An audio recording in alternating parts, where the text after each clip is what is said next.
section 5.9 is on what we call complex numbers. So I've been calling them imaginary numbers. Shh, guys. So it says, exercise, try to solve the equation x squared plus 1 equals 0. So in the past, when we've tried to solve an equation like this, we subtract the 1 over, and we would take the square root, right? Remember, when we take a square root, we always write plus or minus. You guys have that down now, don't you? But we'd have plus or minus the square root of negative 1. And the square root of negative 1 previously did not exist, right? We would write no solution. But there actually is a solution. There's just no real solution. So the opposite of real is imaginary. Like you have real friends and imaginary friends. Hopefully not. So the opposite of real is imaginary, so we call these imaginary numbers. So when you see the square root of negative 1, it's a new number. It's I, okay? So it's x is equal to plus or minus I. So the square root of negative 1 is I. That is the most important thing. Now, I know it doesn't make any sense right now why we do this, but it is very important in upper-level mathematics to have the square root of negative 1 is equal to I. So it allows us to solve lots of really, really complicated equations by simplifying it. It's also used in things like electrical engineering, so it is useful. So the square root of negative 1, every time we see it, it is I. So it says in order to solve equations such as these, we need to take the square root of negative numbers. Therefore, we define the square root of negative 1 to equal I. And we can use this to write the square root of any negative number. So if I say like the square root of negative 25, it ends up being the square root of negative 1 times the square root of 25. So it's I, right, that's I, times 5, so our answer would be 5I. Okay, so we can do the square root of any number by using this square root of negative 1 is equal to I. Okay, so it says, if the square root of negative 1 is equal to I, what are the following? So all of these are going to reduce down to one of four numbers, okay? So we're either going to have I, we're going to have negative I, well, let's do it. Let me do it in a different order. So I'm going to have I, I'm going to have negative 1, negative I, or 1. Okay, so we're going to simplify anything. So if it says like I to the 512, it simplifies down to one of those four things, okay? So let's figure out how to do this. So it says if I have I squared, so I squared is going to be the square root of negative 1 squared. What's your guess? What do you think it is? Negative 1. That is exactly what I squared is. I squared is negative 1. Oh, you have. Good. All right, I cubed. So I cubed, we kind of break it apart into the separate i's, so we know two things. We know I squared is equal to negative 1, right? And then I will just leave as I. So I squared is going to be negative 1 times I, so my answer is negative I. Wouldn't negative I have to be positive? No. So it's like the negative square root of negative 1. You can't bring that negative into inside the square root. All right, so the next one, I to the 4th. Emily, what's I to the 4th? I. No! Oh, Emily, so sad. All right, I to the 4th is going to be I squared times I squared, which is close. I squared times I squared is negative 1 times negative 1, right?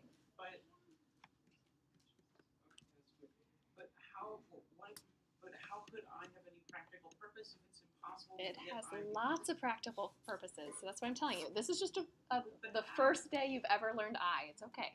Go with it, Christian. We got this. Just like, no. All right, there's lots of practical purposes for it. Trust me. So most of upper-level mathematics we cannot do without I. So it is very, very important. All right, so I have 1, right? I squared times I squared, that's negative 1 times negative 1, which is 1. All right, I to the 43. So here's going to be the trick to doing these. And you'll have things like this on your test for sure. So I to the 43, we want to think about how many times I to the 4th goes into it. Because what did we just get I to the 4th was? 1. So if we can find what I to the 4th, how many I to the 4ths we have, that's saying like, how many times does 1 go into this, right? So if I have I to the 43, so I want to break it apart and I want to say 4 goes into 43, how many times? 10. So that makes up 40 of the i's. So if I was writing out I times I times I times I times I, that would be 40 of them. How many more do we need? 3 more. So I'm going to have times I cubed. And the convenience of doing this, I to the 4th, well, I to the 4th is 1. So 1 to the 10th is 1, right? All of this is 1. So then I cubed, we just break down into one of those 4 forms that I told you, which you already did. I cubed, we said it was I squared times I, so it was negative I. So the pattern is basically like if you have I to the 1st, you get I. If you have I to the 2nd, you get negative 1. I cubed gives you negative I, and I to the 4th gives you 1. And then it keeps repeating. So if I go back to I to the 5th, I to the 5th is going to be the same as I. So it's always those 4 numbers. It keeps repeating, going back and forth, back and forth. All right, so if I have I to the 29th, I want to know how many times does 4 go into 29? It goes in 5 times, no, more than that. 6, 7 times, right? So that's 28. How many are left over? 1. So we have 1 times I, which is I.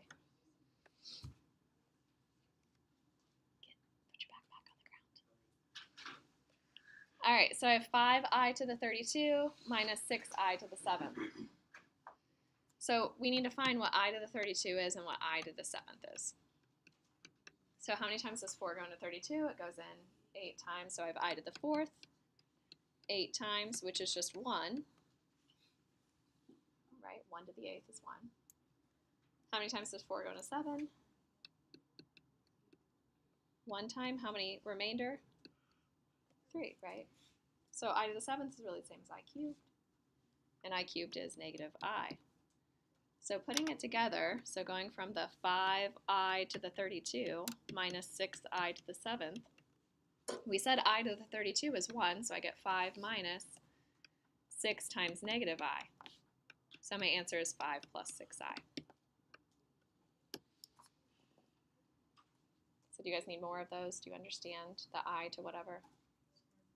So what about like I to the 50? Could you do I to the 50? Think about it, how many times 4 goes into 50 and what the remainder is. 1 would be negative I. Oh, wait, no, negative I. I to the 50. Yeah, so I to the 50, 4 goes in 12 times, right? 48. 2 left. So what's I squared then? Negative 1. Does it make sense? So you're just coming up with the remainder. We ignore all those I to the 4ths because it's going to be 1. We're just coming up with the remainder. All right, so this next little part here. So we have 5 times the square root of negative 121. So when you see the square root of negative 121, you should know right away it's going to be 11i. So why is that? It's because we break it into the square root of negative 1 times the square root of 121, which is I, right? Square root of negative 1 is I times 11. And then we still have our 5 from before, right? So times 5. So our total answer is 55i.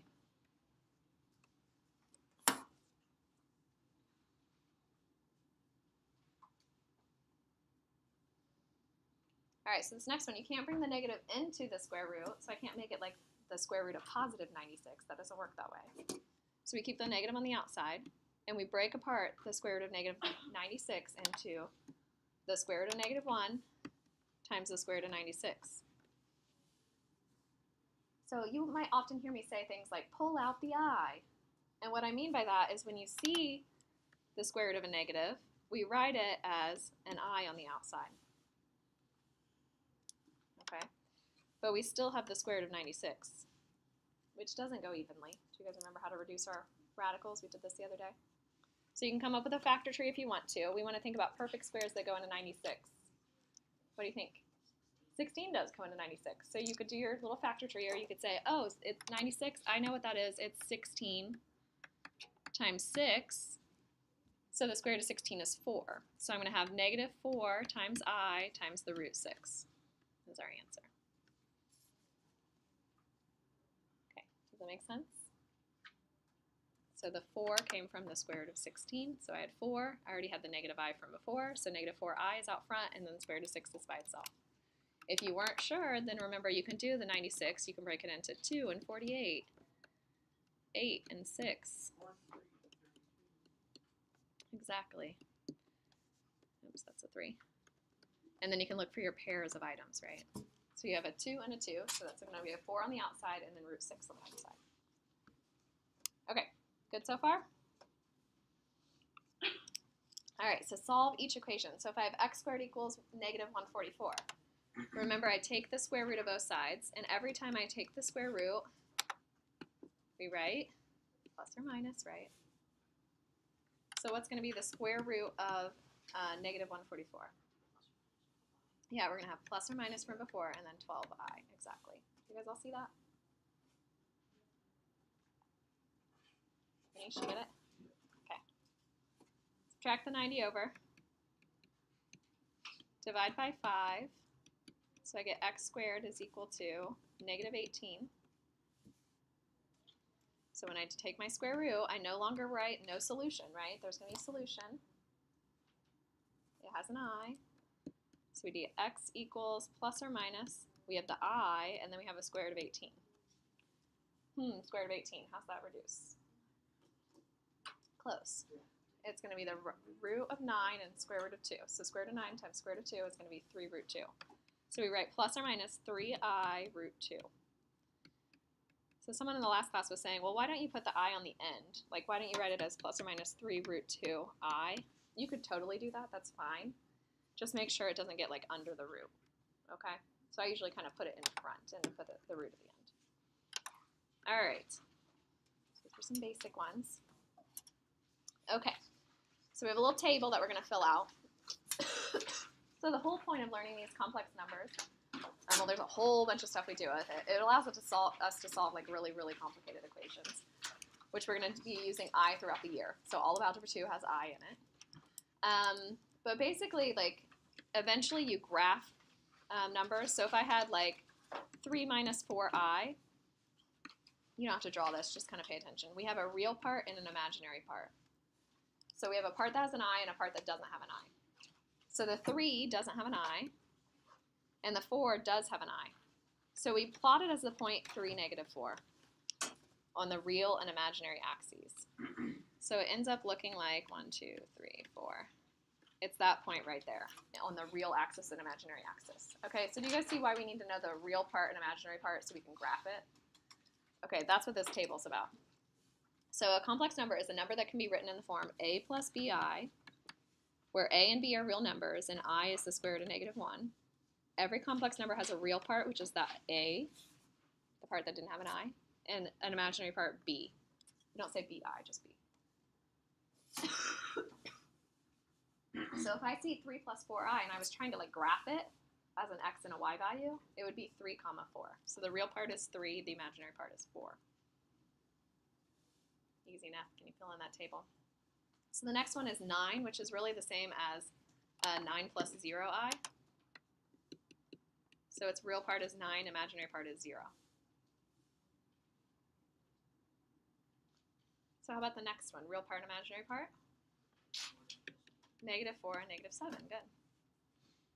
And the last one is 8i, so it's 0 plus 8i. So the real part is 0, imaginary part is 8. Okay, so it says real numbers are actually complex numbers with the imaginary part, not party, I don't know why I have party there, equals 0. So pure imaginary numbers are similar. They have real part equal to 0. Okay, so 9 was a real number. And 8i was what we call a pure imaginary number. So do you guys remember at the very beginning of the year when I had you guys draw this really big Venn diagram with real numbers, and then real numbers broke into rational and irrational? Do you guys remember that? So we had this big Venn diagram going all the way around it. Complex. So real numbers are contained within the complex numbers. They just have imaginary part equal to 0. What would what? What would other numbers that do not qualify as that? You have learned all of the numbers. Can you believe that? No more. All numbers versus numbers? Complex numbers are all numbers. You're done. You got it. All right. So, so complex conjugate. Maybe. I'm trying to think of other numbers that wouldn't be. Like maybe like the cube root of negative I. Ooh, that might be something else. I don't know. I got to think about that. All right. So complex conjugate. So a complex conjugate of any complex number, a plus bi, is a minus bi. Do you guys remember seeing the word conjugate before? We used it when we did the ones like this, like with square roots. So if I had like 1 over 2 minus root 3, do you guys remember what we multiplied by? 2 plus the square root of 3 on the top and the bottom, right? So we do the same thing with complex numbers. So if you see that you have like 5 over 4 plus 3i, we multiply by 4 minus 3i on the top and bottom. Okay? So that's why we're going to use the conjugates. So this first part says, find each complex conjugate. Easy test questions. So I always write that on here. That's been in my notes for probably 5 years, and I always put it on the test. And every single year, of course, people miss it. So it doesn't matter how much I emphasize this. This is where you put stars next to it and say, she says this will be on the test, right? Right? I put this every single year, and people still miss it. These are the easiest questions. So when it says find each complex conjugate, what you're saying is, if this was on a denominator, what would I multiply by, Rodrigo, in order to get the i's to go away? I would multiply by 8 minus 5i. That's it. That's the complex conjugate. So the next one is going to be negative 6i. We just change the number or the sign in front of the I. That's all we do. Change this number or the sign in front of the I. So this one, we first need to think about it as a plus bi form. It's negative 15 plus 2i. So we rewrite. So then its complex conjugate is negative 15 minus 2i. It's just change the sign in front of the I. That's it. All right, so this one, we rewrite first. It's square root of 3 plus I. See ya. So its complex conjugate is square root of 3 minus I. Do we all have that? Pretty easy, right? Just change the sign in front of the I. That's it.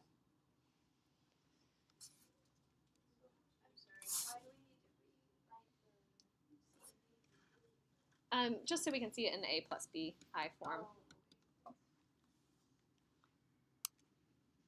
All right, so it says adding, subtracting, and multiplying complex numbers is very, very similar to if we just had x's. Okay, so we would add and subtract, combine like terms, just like you would think we would.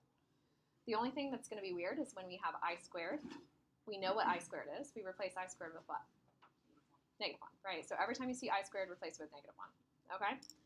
So division is the most difficult. You'll want to get your final answer in the form a plus bi.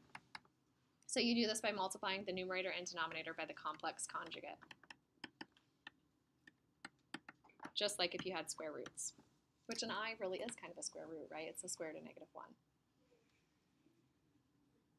Okay, so when I see I have 3 plus 4i plus 5 minus 6i, I just combine my like terms. That's it. I do my 3 and my 5 and I get 8. I take my 4i and my negative 6i and I get negative 2i. Done. We like that, don't we? So just like if it was an x. The parentheses were pretty much pointless there. There was a plus in between. It didn't matter. It's not like we were multiplying. All right, but now the parentheses kind of matter because I have to distribute the negative. So I first say 4 minus 2i and then minus 3 plus 2i. And now I combine my like terms. So I combine, I have 4 minus 3, it's going to be 1. And I have negative 2i plus 2i, they go away. So your answer should be 1.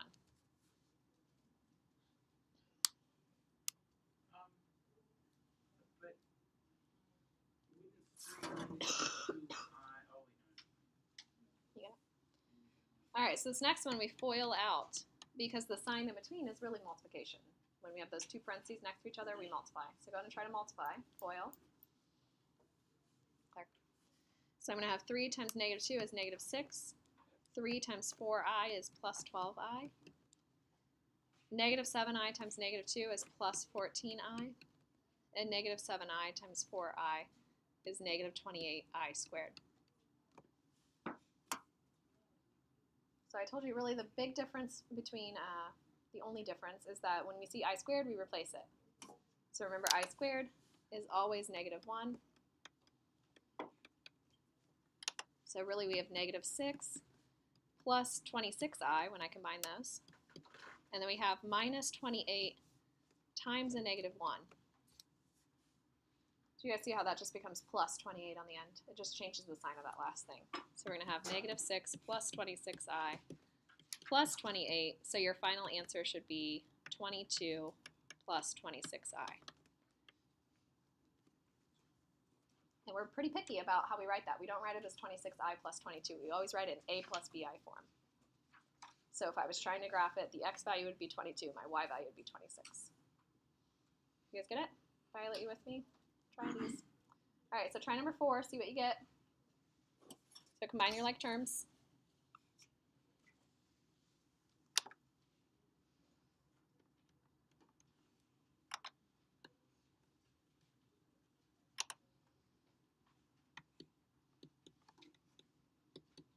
Did you get negative 8 plus 13.8i? Yep, good. All right, the next one we have to FOIL. So first, outer, inner, last. So first is negative 6, outer is negative 2i, inner is negative 24i, last is negative 8i squared. So we see that we have an I squared, which is negative 1. So we get negative 6 minus 26i plus 8, right? Negative 8 times negative 1 is plus 8. So when we write it in a plus bi form, we get 2 minus 26i.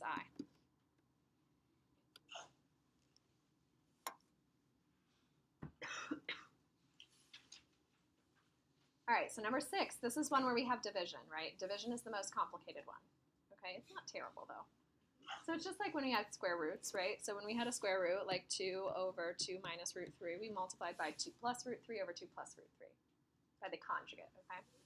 So now we're going to multiply by the complex conjugate, meaning i's.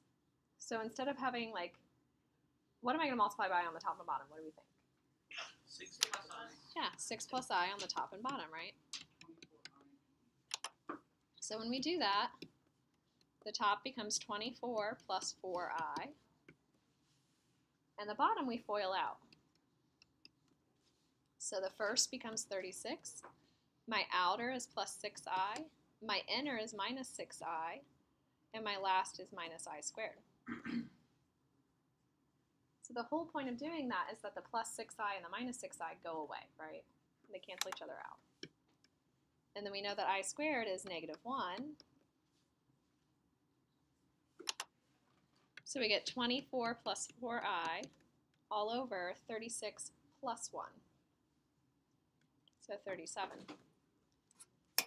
Okay, but if I was asking you to graph this as a complex number, what would your A and your B be? It's kind of tricky. It's not 24 and 4. Yeah, you have to break it apart. So you have to like do the opposite of getting common denominators. And you have to think of it as 24 over 37 plus 4 over 37 with the I. So do you guys see how that's like the opposite of getting common denominators? Because if we had common denominators, 37, then we can write them with a single numerator, right? Like all over. So it's going to be like 24 plus 4i all over the 37, just all together. Do you guys see how that's breaking it apart into denominators? So what I will often do is draw that little heart around there. So it's like the 37 goes into this piece and it goes into this piece, both. So that is in the a plus bi form. So it's not totally correct unless you write it in that form. And I'll write that on your test. I'll say, write your final answer in a plus bi form. Okay, and the very last ones that we have, so a little bit harder. So if I have 5 minus 2i over 3 plus 4i, do you guys want to try this first? Couldn't we multiply it with, we have to do a conjugate? Couldn't we just do I divided by I? Nope, you can't. Because then if you multiply by I over I, so he's saying, could you just do like I over I? Well, then the bottom becomes 3i plus 4i squared. So the I goes away for this part, but then you gain an I there. So it just keeps bouncing back and forth if you do that. So you have to do 3 minus 4i over 3 minus 4i. So go ahead and try it. Go ahead and try to FOIL out the top and the bottom.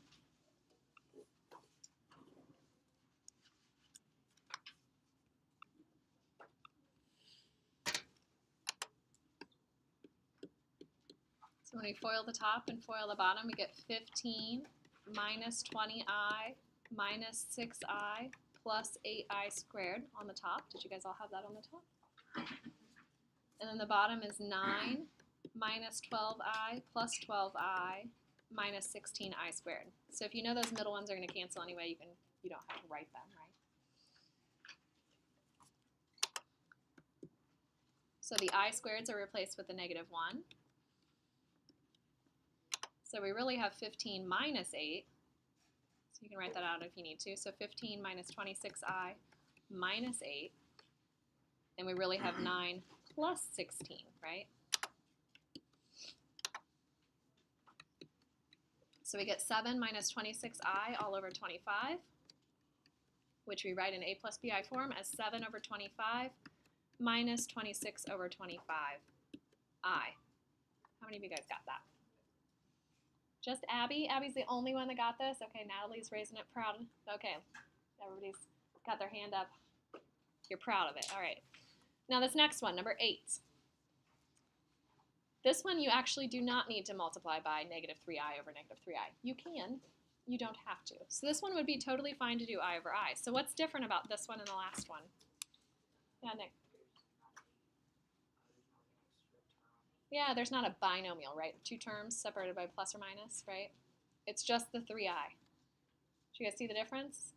So this one, when we multiply by I over I, we get 3I squared on the bottom. And on the top, we get 6I minus I squared.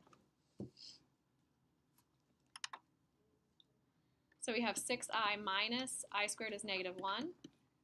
And we do 3 times I squared is negative 1. So we get 6I plus 1 all over negative 3. And we bring that negative 3 into both pieces. So we write it as 6 over negative 3I plus 1 over negative 3. So when we write it in A plus BI form, the I goes on the end, right? So we're going to say negative 1/3 minus 2I is our answer.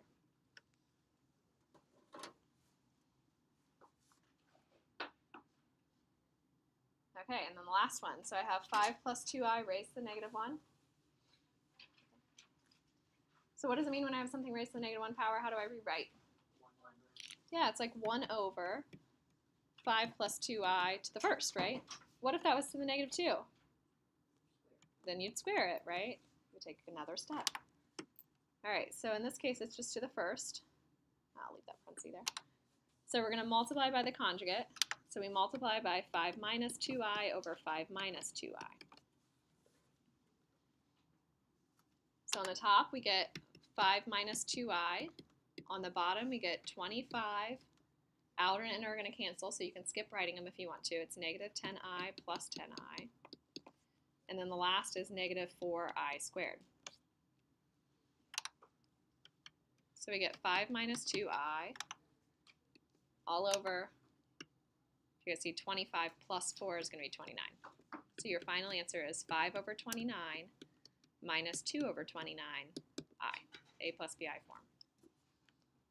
Okay, so any questions on any of that? Did you guys get it? All right.